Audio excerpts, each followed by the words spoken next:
ती गजलमध्ये समजली आहे. आणि लोक म्हणजे अशी बरेच लोक आहेत की जे जाहीरपणे त्यांचं अल्पज्ञ पसरवत असतात. तर भाषेची तोडफोड, भाषेत नवीन गोष्टी पैदा करणं, परभाषेतून देवाण शब्दांची देवाण वगैरे वगैरे या गोष्टींवरती आक्षेप नोंदवला जातो. तर हे कितपत योग्य आहे? तर मी दोन पॅराग्राफ फार्मिंगमधून घेतो. तर पहिला फार्मिंगचं पुस्तक जे आहे ते मोस्टली मीर आणि मीरच्या चष्म्यातून उर्दू पोएट्री असं उर्दू गझल. ओके, असं थोडक्यात आपण त्यांना पुस्तकाला समराईज करू शकतो. तर मीरच्या विषयी एक गैरसमज असा आहे की तो विशुद्ध भाषेचा वापर करणारा दैनंदिनीचा कवी होता. अनेक कारणांमुळे झाला असावा. आता कारणं त्यांनी सांगितलेली आहेत, ती कारणं मी देत नाही. खरे तर मीर दैनंदिनीचा बोलीचालीच्या भाषेत लिहिणारा कवी नव्हता. हे निश्चित की त्याच्या कवितेचा ढाचा बोलीचालीच्या भाषेतलाच होता. हा महान करिश्मा त्याच्या हातून साध्य असा काही झाला की त्याच्याकडून अनेक भाषिक आणि कवितिक माध्यमांकरवी असामान्य बुद्धिविवेकाने काम घेत तिच्यासारखी तीच अशी अप्रतिम शैली जन्माला आली. आता मूळ भाषेत दोन फ्रेज वापरल्यात. एक आहे रोजमर्रा की जबान में शायरी आणि दुसरं असं आहे की रोजमर्रा की जबान पर आधारित शायरी. आता यातला डिफरन्स समजून घेण्यासारखा आहे. ओके, तर जो रोजमर्रा की जबान पे आधारित शायरी ही आपल्याला मीरमध्ये दिसते. सो मीर हा रोजमर्राच्या शायरीचा कवी नव्हता, पण त्याने रोजमर्राच्या शायरीचा ढाचा वापरला, साचा वापरला. ओके, रोजमर्राच्या भाषेत विचार अभिव्यक्ती शक्य आहे, पण कविता मर्यादित होऊन राहू शकते, ही शक्यता नाकारता येत नाही. ओके, दुसरा पॅराग्राफ मी इथे सांगतो. आपल्या समकालीन आणि पूर्ववर्ती गझलकारांच्या विरुद्ध मीरने भाषिक सुटी खूप जास्त प्रमाणात घेतल्या आहेत. मीर कुठलाही शब्द वापरताना भीड राखत नाही आणि संधी मिळाल्यावर प्रत्यक्ष संबंध नसलेले आणि अप्रचलित वा लोकभाषेतले शब्द बिनदिक्कत वापरून टाकतो. शब्द वापरामध्ये मीर पेक्षा साहसी आणि उद्यमशील कवी शोधून सापडणार नाही. तर काही उदाहरणं देतो मी. फॉर इन्स्टन्स, तो कही अर्थाने कहू वापरतो. तर कहीचा अर्थ कुठे आणि कहू म्हणजे सांगणे, पण तो त्याला कही म्हणायचं असेल तर तो कहू म्हणतो. ओके, तसंच सुफी किंवा बेकरारी याचं तो अनेकवचन करतो. बेकरारिया, सुफिया, काही विचार करत नाही. किंवा पुल्लिंगी शब्दांना स्त्रीलिंगी सारखे प्रयुक्त करणे किंवा व्हायसे वर्सा. शब्दांचे पूर्वी वापर प्रचलित करणे, म्हणजे लगेऐवजी लागे, यहच्या ऐवजी ये, असे बरेच वापर करतो. तर अजून काही मी पॅराग्राफ्स इथे सांगतो. मीरने कायदा करणारे म्हणजे ठेकेदार. ओके, दबडक्याची पर्वा न करता फारसीच्या समासयुक्त शब्दसमूहांना उर्दूमध्ये बहुवचन करून बिंदू वापरणे. ओके, आता मी एक दोन उदाहरणं देतो. फारसीमधून येणारे शब्द मीने तसेच्या तसे नाही घेता वापरातल्या भाषेचा लहजा समजून असाधारण मौलिकतेने काम घेतले आहे. उदाहरणार्थ, बर्गो सब्जा तो बर्गो सब्जे करतो. ओके, एक शेर सांगतो मीरचा आहे तो. जे दरिदा खाक मिला जे दरिदा खाक मिलो के हाल से क्या आगाही तुम्हें, रहा चलो हो नाच पुन्हा दामन को लगाकर तुम ठोकर. ओके, आता इथे खाक मिलो तशी फ्रेज काही म्हणजे तेव्हा तरी नव्हती. तर खाक मिलोचा अर्थ आहे खाक में मिले हुए. तर त्याने त्याचं संक्षिप्त रूप तयार केलं आणि वापरलं बिना विचार. आता अशा त्याने बरेच शब्द योजना केलेल्या आहेत. म्हणजे आता अंदाजे कादिल का अपनी, हे त्याने अपने कादिल का अंदाज का साठी वापरले. तर अशी भाषिक तोडफोड मीरमध्ये मोठ्या प्रमाणात सापडते. ओके, तर मीरबद्दल फारुकी म्हणतात, अशा प्रकारच्या गड्डमड्ड आणि गुलावटीने मीरच्या भाषेत जिवंतपणा आणि गतिशीलता आणली. ही दुर्दैवी बाब आहे की आपल्या सगळ्यांनी शुद्ध आणि अशुद्ध उर्दू आणि फारसीच्या घरात पडून अशा प्रकारच्या सर्व प्रयत्नांना, ज्यामुळे मीर हा मीर म्हणून ओळखला जातो, नाकारले आणि आपल्या हाताने आपले साहित्यिक विश्व संकुचित करून घेतले. तर मला असं वाटतंय की आपल्याला सुद्धा म्हणजे मराठी गझल लिहिणाऱ्यांना सुद्धा परत एकदा मराठी लिटरेचरकडे पाहण्याची आवश्यकता आहे. फॉर इन्स्टन्स ढसाळांचं उदाहरण घेऊ शकतो आपण. ढसाळांनी भाषिक तोडफोड प्रचंड प्रमाणात केलेली आहे. तशी गझलमध्ये पॉसिबिलिटीज आहे आणि म्हणजे केलेली आहे. चित्तरंजन आहे, अनंत आहे, त्यांनी बऱ्यापैकी केलेली आहे, पण मला वाटतं अजूनही शक्यता नाकारता येत नाही. ओके, आता मी दुसऱ्या मुद्द्याला येतो. तर दुसरा मुद्दा असा आहे की अलीकडे ई माध्यमांमुळे सर्व दूर पोहोचता येत असल्यामुळे प्रकर्षाने जाणवते की मराठी गझल विपुल प्रमाणात लिहिली जाते. ओके, आपल्या सगळ्यांनीच थोडासा वेळ थांबून पाहिलं पाहिजे की लिखाण, आपण जे लिखाण करतोय ते कितपत भर भाषेच्या आणि अर्थाच्या अंगाने घालणारे आहे. तर यासाठी थोडासा अवेअरनेस हवा आहे. इथे दोन मुद्दे आहेत. पहिला मुद्दा आहे नाजूक खयालीचा. ओके, आता नाजूक खयाली बरेच लोक वापरतात. ओके, आणि बऱ्याचदा नाजूक खयाली म्हणजे भावगीतीय गझल अशी आपल्याला पाहायला मिळते. ओके, आणि त्याची लाटही आलेली आहे. तर त्याच्यामध्ये लढीवाळपणा खूप आहे, कलाकुसर खूप आहे, लढीवाळपणा आहे किंवा गोडगोड शब्द काय म्हणाल त्या. तर अशा प्रकारचे जे शायरी आहे तर त्याला मीर आणि गालिब यांनी त्यांच्या मते जी चांगली गझल लिहिली जाते त्यामध्ये स्थान दिलेलं नाही.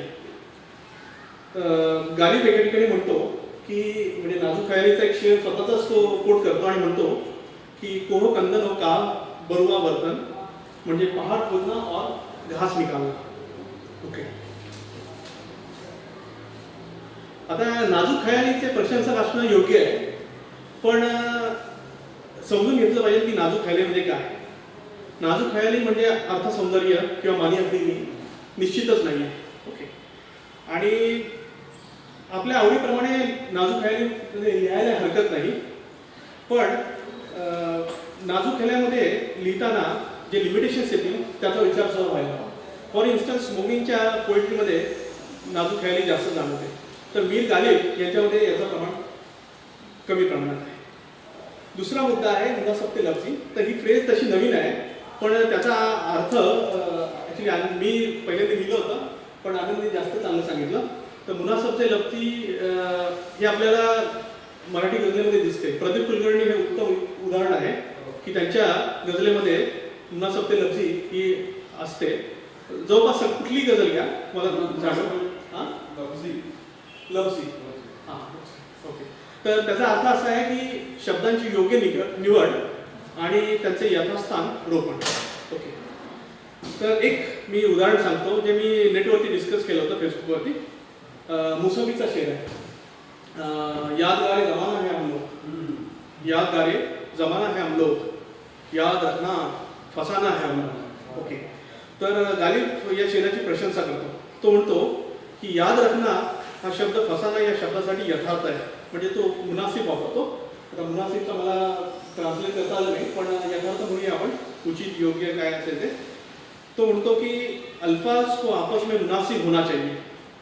अर्थातच ही यथार्थता शाब्दिक असू शकते तशीच अर्थगत सुद्धा, आणि या शेरामध्ये ती दोन्ही प्रकारे जाणवते.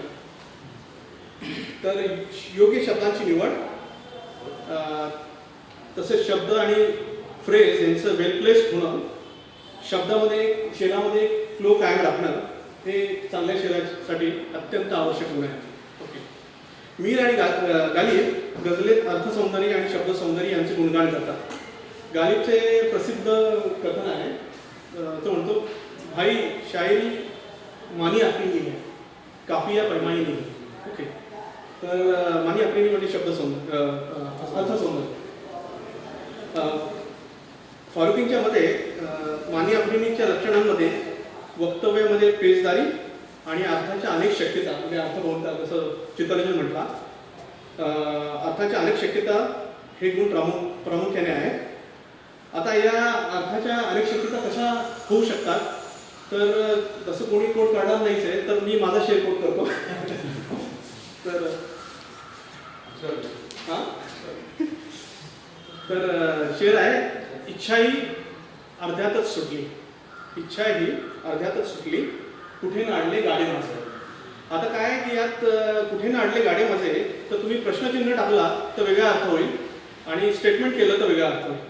ओके, तर एक अर्थ असा आहे की अर्ध्या वाटेवरच माझी इच्छा सुटली. ओके, मग गाड्या आणणार कधी कसे? इच्छा सुटली मग काही तसं ऑब्जेक्टिव्ह राहिलं नाही, गाड्या आणलं. ओके, आणि दुसरं असं आहे की माझे कुठे गाड्या आणलेले म्हणजे प्रश्नचिन्ह आला. ओके, म्हणजे जिथे तिथे गाड्या आणल्या आणि मग इच्छा सुद्धा संपली. तर आता ऍक्च्युली याच्यातून अजून एक मुद्दा आहे की चिन्हांचा वापर करायचा की नाही. तो उर्दूमध्ये मला चिन्हांचा वापर फारसा दिसत नाही आणि मराठीत तो मोठ्या प्रमाणात आहे. तर मला वाटतं हे सुद्धा चिन्हांचा वापर टाळता आला तर त्याने अर्थाच्या शक्यता वाढू शकतात. आता अच्छा हां तर मी मीरचा अजून एक शेअर सांगतो. ओके, आणि ॲक्च्युली फारुकींचं जे काय म्हणतात त्याला विश्लेषण कसं जे आहे ते पाहण्यासारखं आहे. तर म्हणजे शेअर कसा वाचावा, कसा समजून घ्यावा त्याचा थोडाफार अंदाज येतो. आणि ॲक्च्युली ते जे पुस्तक आहे फारुकींचं ते वाचण्यासारखं आहे, ते अवेलेबल पण आहे. तर शेअर असा आहे, धोका है तमाम बहरे दुनिया, धोका है तमाम बहरे दुनिया, देखिएगा की हो तर न हो. ओके, आता बहरे दुनिया म्हणजे त्याचे दोन अर्थ आहेत. दुनियेचा समुद्र आणि दुसरा म्हणजे दुनियारूपी समुद्र. म्हणजे दुनियेतला समुद्र आणि दुसरा म्हणजे दुनिया हाच एक समुद्र. ओके, तर दुसरा अर्थ घेतला म्हणजे आता दुसरा अर्थ म्हणजे समुद्र जो दुनियेत आहे फिजिकल. ओके, तर समुद्र आशा आणि शांतीचा उद्गम आहे. म्हणजे जी जागा की वस्तू ज्यामुळे अशांती आणि उद्विग्नता संपण्याची आशा आहे. ओके, एक धोका आहे म्हणजे असा जो समुद्र आहे तो धोका आहे. ओके, खरा समुद्र जो तृष्णा मिटवेल, मनशांती देईल, त्या जगात आहे तरी कोण? धोका या शब्दाचे दोन अर्थ लावता येतात. एक म्हणजे दुनियारूपी समुद्र मृगतृष्णे सारखासा आहे. ओके, मृगतृष्णे सारखासा आहे, ज्याच्या जेवढे जवळ जाल तो तेवढाच दूर जाईल. दुसरा अर्थ असा की दुनियारूपी समुद्र नजरेचा धोका आहे, जो दिसतो पण नसतो, म्हणजेच मृगजल आहे.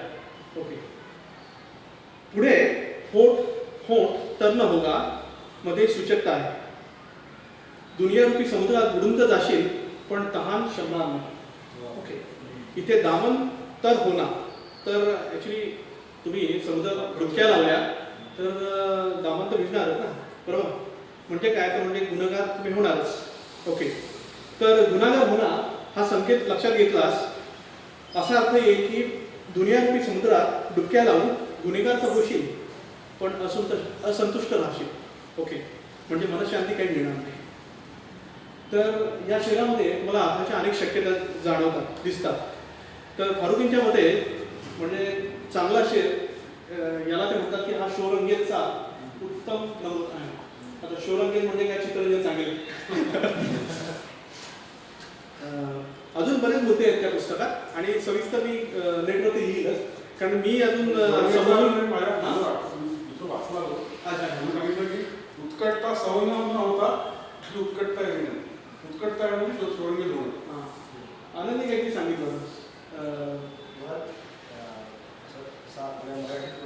जाणीवांचा गोंधळ येतो, पण त्या गोंधळामध्ये काही उडबडपणा नाही किंवा शब्दांचा गोंधळ नाही. गोंधळ त्या विचारामध्ये आहे किंवा तो विषयच खूप व्यापीशीर आहे, गुंतागुंतीचा आहे, पण तो मांडताना त्याच्यामध्ये गोंधळ नाही. पण त्या शेराचा जो इम्पॅक्ट होतो, जो परिणाम होतो, त्याने एक प्रकारचा गोंधळ आहे, क्रिएटिव्ह केऑस तयार आपल्याला गलबला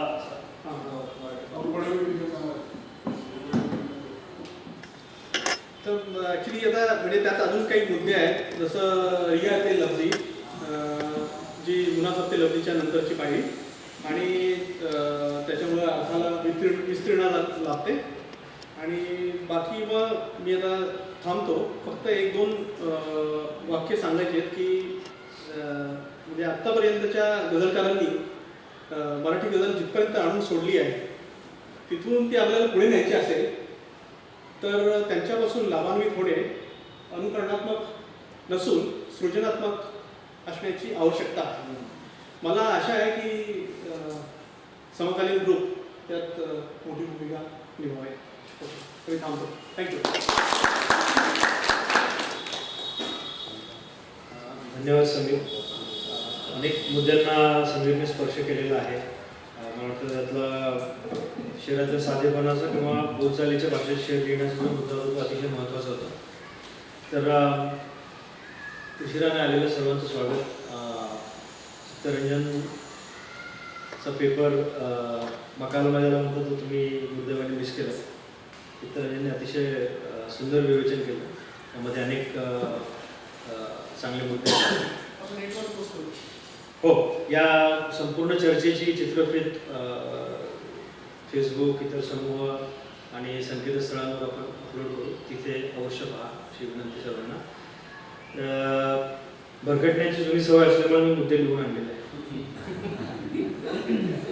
पण गुंडाळी बघून घाबरू नका, मी हे मुद्दे लवकरच गुंडाळतो. तर बरीच चर्चा झाली, अनेक मुद्दे आले. त्याबद्दल समीर आणि चित्तरंजन दोघांचेही आभार. सहसा काय होतं की गझलेची जी चर्चा आहे, गझलेविषयक चर्चा आहे, ती वृत्त, मात्रा, यती, स्वरचिन्ह अशा गोष्टींकडे भरकटते. आणि हा आपला एक प्रकारचा इतिहास राहिलेला आहे. या ज्या गोष्टी आहेत आणि मी हे वारंवार म्हणतो, अनेक नवीन मित्रांना ते खटकतं, या सगळ्या अतिशय प्राथमिक बाबी आहेत. तुम्ही 10वीच्या मुलाला वृत्त शिकवा, यमक काय असतो, अंत्ययमक काय असतो ते सांगा, तो गझल लिहू लागेल. त्यामुळे या गोष्टींकडून लक्ष काढून ते गझलेचा आशय, शेरांचे स्वरूप, अर्थ आणि विचारांची अमर्याद शक्यता, गझलांमध्ये जे काही पेच आहेत, काही पारंपरिक आहेत, काही नवीन पेच आहेत, जे आता मराठीसारख्या भाषांमधून जेव्हा आपण गझल लिहितो तेव्हा आपल्यासमोर जे पेज उभे राहतात, या सर्व गोष्टींकडे ती चर्चा वळाली पाहिजे. आणि त्या दृष्टीने हा एक उपक्रम आहे. जसं समीर म्हटलं तसं हा काही तसा नवीन उपक्रम नाही आहे. अनेक गेले मला वाटतं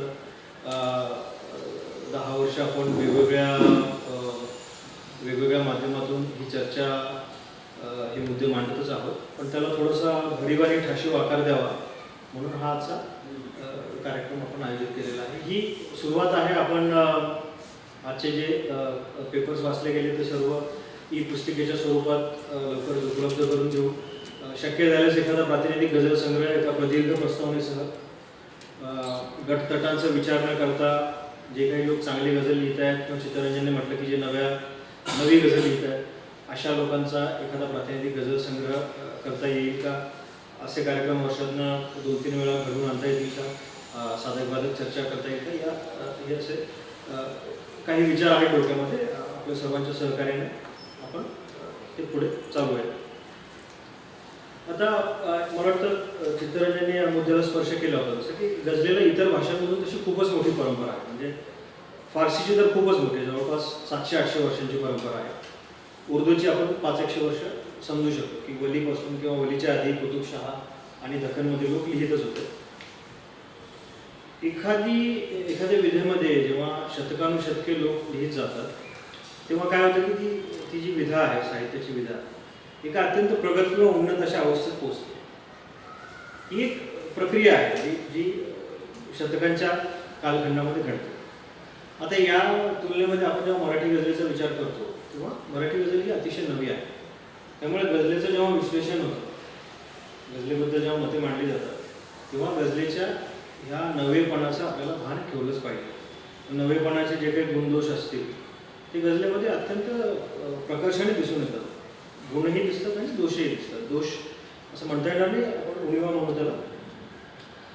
तर ही एक महत्त्वाची बाब आहे जी गझलेबद्दल बोलताना आपल्याला लक्षात घेतली पाहिजे.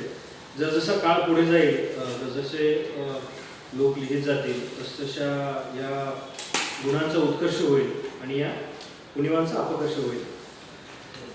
तर मी म्हटलं तसं गझलेची समीक्षा करताना या गोष्टीचं आपल्याला भान ठेवावे लागेल. दुर्दैवाने अद्याप मराठी गझलेची आशयलक्षी समीक्षा झालेली नाही, अजिबातच झालेली नाही. म्हणजे मला कळत नाही, म्हणजे गझलेबद्दल लिहिताना लोक नको त्या गोष्टींबद्दल का बोलतात, की हे वृत्त वापरलं, ते वृत्त वापरलंय, हा यमक वापरलं. आपण याच्या पलीकडे जाऊन गझलेला बघितलं पाहिजे. नव्या पिढीमध्ये मला वाटतं गझलेचे काही अभ्यासक तयार होतील, काही साक्षेपी समीक्षक तयार होतील अशी आशा करायला हरकत नाही. अगदीच म्हणजे मनची वाक्य तयार करायचं झाल्यास आपल्यावर दुहेरी जबाबदारी आहे. आपल्याला गझल पण लिहायची आहे आणि गझलेवर भाष्य देखील करायचं आहे. तर मग आता आपण भाषाकडे वळूया थोडंसं, की व्याख्या. मला वाटतं चित्तरंजनने अतिशय चांगला विचार मांडला की अशी व्याख्या नाही करता येणार गझलेची किंवा शेराची.